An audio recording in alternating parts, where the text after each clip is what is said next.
ketika Islam menghapus kasta di Andalusia.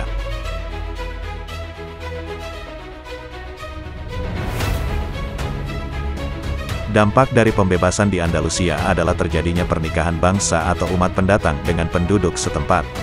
Dengan proses asimilasi dan kulturisasi itulah, maka penyebaran Islam semakin pesat di Andalusia.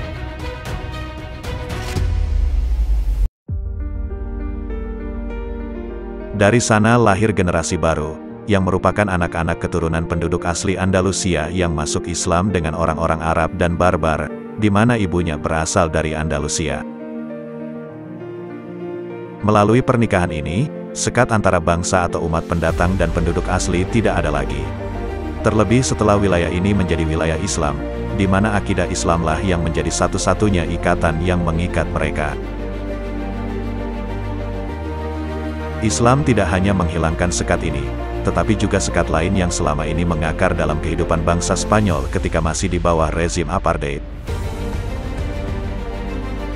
Sekat kasta yang telah membelah masyarakat itu akhirnya benar-benar dihapuskan oleh Islam.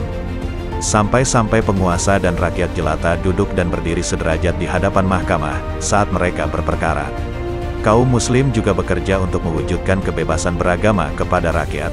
Mereka membiarkan kaum Kristen tetap memeluk agama mereka. Gereja-gereja mereka dilindungi, tidak ada yang dihancurkan. Mereka tidak mengubahnya menjadi masjid, kecuali jika mereka setuju untuk menjualnya kepada kaum Muslim. Jika mereka menjualnya pun, maka kaum Muslim membelinya dengan harga yang tinggi.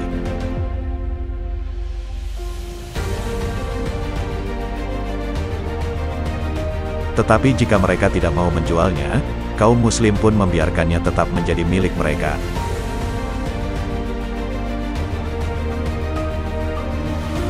Jadi dalam hal ini tidak ada paksaan atau berlaku sewenang-wenang meski mampu untuk melakukannya.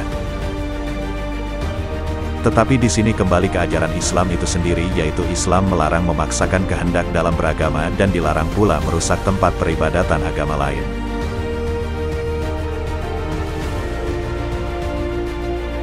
Ini pemandangan yang sangat mengagumkan, saat umat Kristen dan Yahudi hidup di bawah pemerintahan Islam. Kondisi ini kontras sekali ketika Spanyol jatuh ke tangan kaum Kristen, dan kaum Muslim hidup di bawah kekuasaan mereka. Mereka mengalami penyiksaan, bahkan pemurtatan secara massal. Jika tidak, mereka pun menghadapi kematian. Semua pengadilan inkuisisi itu dilakukan di gereja.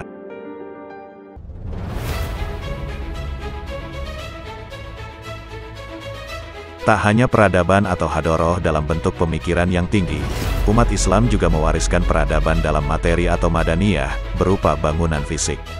Selain tata kelola pemerintahan, ekonomi, sosial, pendidikan, hukum, sanksi dan administrasi, maka bangunan fisik juga tampak begitu menonjol sebagai wujud peninggalan peradaban Islam yang agung di Andalusia.